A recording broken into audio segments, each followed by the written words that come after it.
Good afternoon, all students. Today my topic is general rules.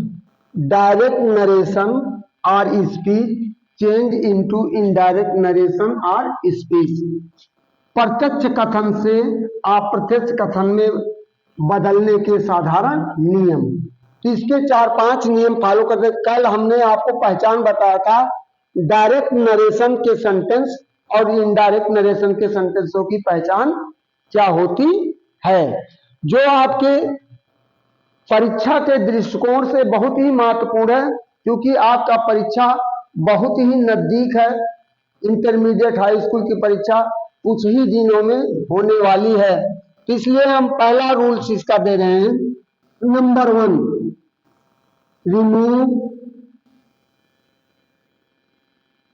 remove comma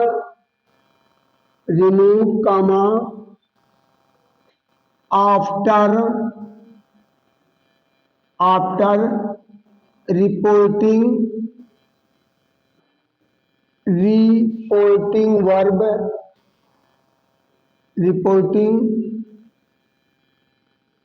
verb or object. Reporting object. Number 2, remove inverted commas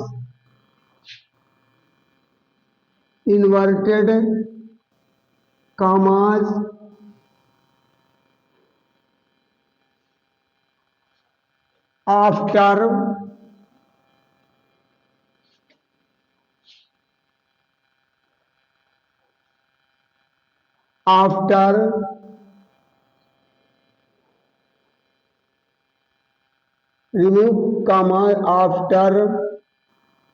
reported speech.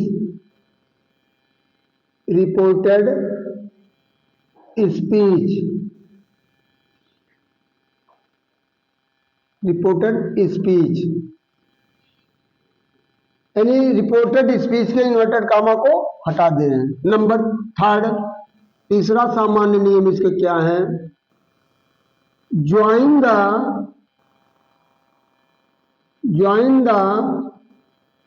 Both part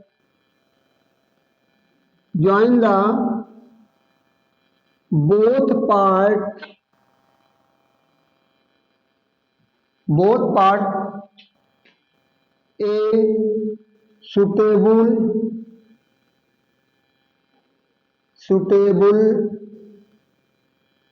suitable conjunction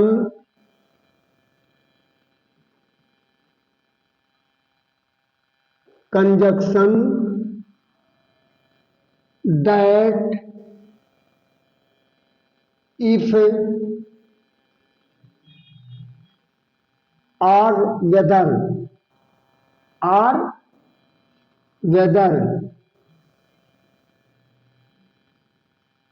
etc इत्यादि से जोड़ देते हैं। तो ये हमारे 3 साधारण नियम हो गए हैं। अब इन तीनों साधारण नियमों को चल के हम जब हटा देते हैं, अब इसके बाद हमें एक एग्जाम्पल दे रहे हैं, तब हम आगे आपको और चलते हैं। डायरेक्ट में हम दे रहे हैं और इनडायरेक्ट में तुरंत उसी को चेंज कर दे रहे हैं। They said to us। अब देखिए कामा लग गया, इन्वर्टेड कामा स्टार्ट हो गया।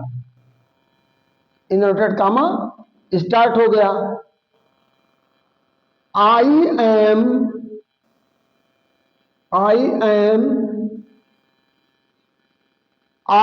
am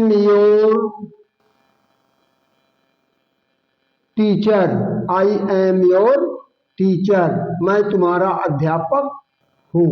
इन्वर्टेड कामा बंद होगा। इनडायरेक्ट में देखिए, दे टोल्ड अस दैट अब ये फर्स्ट पर्सन प्रोनाउन तो सब्जेक्ट के अनुसार 123 का रूल हमें यहाँ फॉलो करना पड़ेगा। 133 अपॉन सन, इसका रूल हमें फॉलो करना पड़ेगा, तभी हम प्रोनाउन को बदल पाएंगे। They told us that they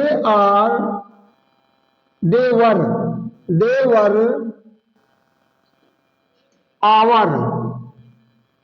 our teacher, they were our teacher. अब देख रहे हैं सेंटेंस डायरेक्ट इनडायरेक्ट वाक्यों में आपको अंतर आया। यहाँ कंजक्शन है आया, ये इन्वर्टेड कामा हट गया, इन्वर्टेड कामा हटा हुए रिपोर्टिंग ऑब्जेक्ट के बाद का कामा को हटा दिया गया है। अभी हमने आपको सेंटेंस का एग्जाम्पल देकर बताया है कि डायरेक्ट से इनडायरेक्ट बनाते समय जनरल रूल्स क्या होते हैं।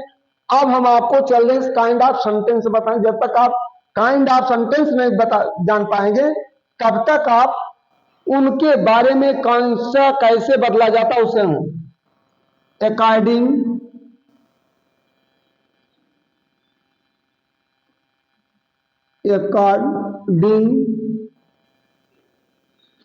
According to sentences sense it according to sentences sense they are divided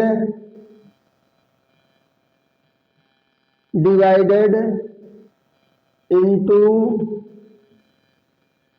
5 kind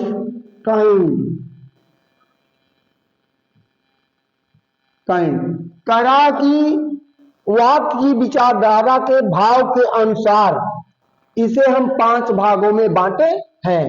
तो ये हमारा है असर्टिव सेंटेंस,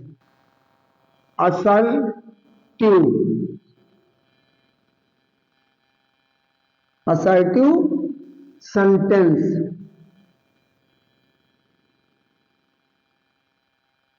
असर्टिव सेंटेंस यदि हम इसका डिस्क्रिप्शन देते हैं, डिफिनेशन देते हैं, तो यह हमारा लंबा हो जाएगा, इसलिए इसको हम 2 भागों में ही बात बता दे रहे हैं। पॉजिटिव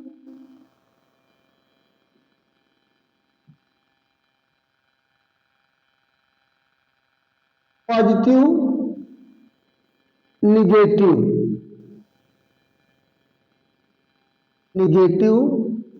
सेंटेंस, पॉजिटिव और निगेटिव सेंटेंस। तो यह पॉजिटिव और निगेटिव सेंटेंस में होता है। असर्टिव सेंटेंस को हम 2 भागों में बांटते हैं, पॉजिटिव और निगेटिव। तो इसका डिफिनेशन हम दे सकते हैं, व्हिच सेंटेंसेस एक्सेप्ट और रिजेक्ट एनी वर्क और any object is called assertive sentence, so it is divide into 2 parts. जैसे I am going to read, मैं पढ़ने जा रहा हूं, I am not going to read. तो यहां देखिए हम 2 एग्जाम्पल दे रहे हैं, I am going to read, या तो पॉजिटिव हो गया, मैं पढ़ने जा रहा हूं, और निगेटिव में दे रहे हैं, I am not going to read. अब दूसरा हमारा बी है, kind of B, interrogative sentence,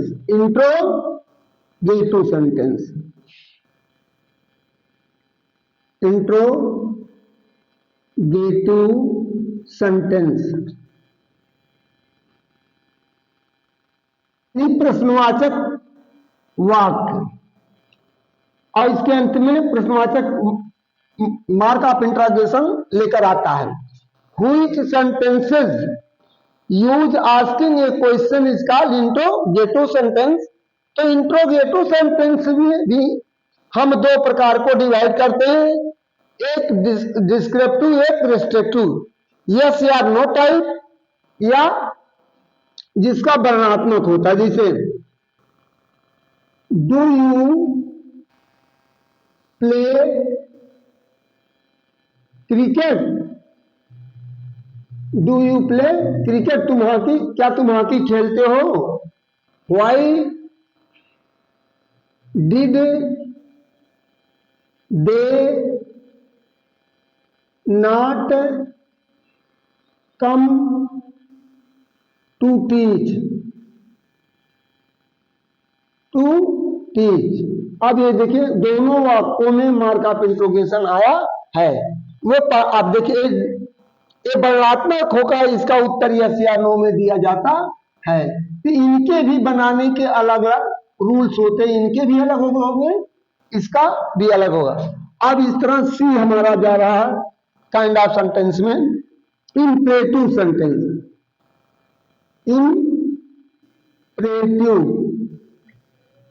imperative sentence, इसके भी कई भाग होते हैं। तो इसका डिफिनेशन के अनुसार कहते हैं हुई sentences denote command, request, advice, etc is called imperative sentence. जैसे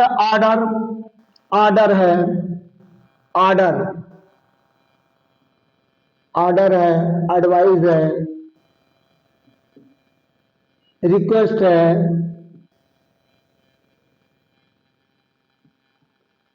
सजेशन है,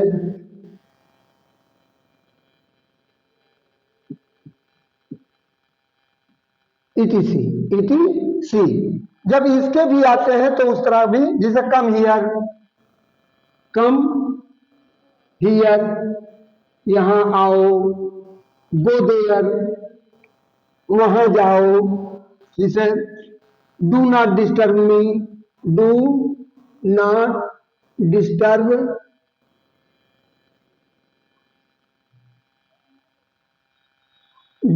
मी, मुझे परेशान मत करो, डोंट सिट हियर, इस तरह। अब हमारा डी आ गया है, डी एक्सक्लामेटरी सेंटेंस,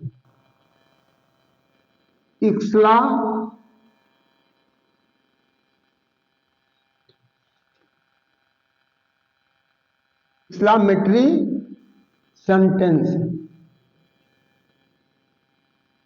अब विस्मय बोधक वाक्य, हुई sentences denote suddenly hurt of feeling Joy और सैरो, इसे दो भागों में बांटा गया है, जॉय और सैरो, इसके भी काइंड होते हैं। तो इसमें दो प्रकार के होते हैं, जैसे oh he has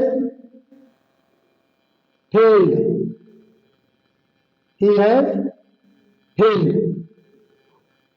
how pretty bird is। अब यहाँ एक्सक्लेमेशन मार्क का, यहाँ पहले एक्सक्लेमेशन मार्क का, दोनों में ही अंतर है। और हमारा ई है अंतिम है ऑप्टेटिव सेंटेंस,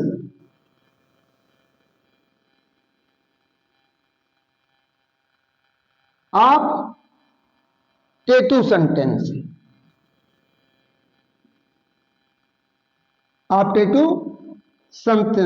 इसको दो भी भाग में बांटा जाता है, एक होता ब्लेस और दूसरा कर्स। तो इसके भी एक में आशीर्वाद दिया जाता है और दूसरे में अभिशाप दिया जाता है। तो जैसे मे यू लिव लॉन्ग, तुम लंबे समय तक जियो। और दूसरा इसका हम दे रहे हैं, इसका ये दे रहे हैं, दूसरा इसका दे रहे हैं, you have ruined, you have ruined, यानी तुम्हारा सत्यानाश हो जाए। तो इस तरह हमारे वाक्य के प्रकार होते हैं। अब इन्हीं वाक्यों को डायरेक्ट से इनडायरेक्ट बदलने के कुछ अतिरिक्त नियम भी आएंगे। हम इसके लिए आपको कल के वीडियो में मिलेंगे। यानी वीडियो को लाइक करिए, करते रहिए और चैनल को सब्सक्राइब करते रहिए, जिससे आपको आपके सब्जेक्ट और परीक्षा जैसे जैसे नजदीक आ रहा है, इस तरह आपको प्रत्येक दिन एक एक वीडियो मिलते रहेंगे। थैंक यू, धन्यवाद।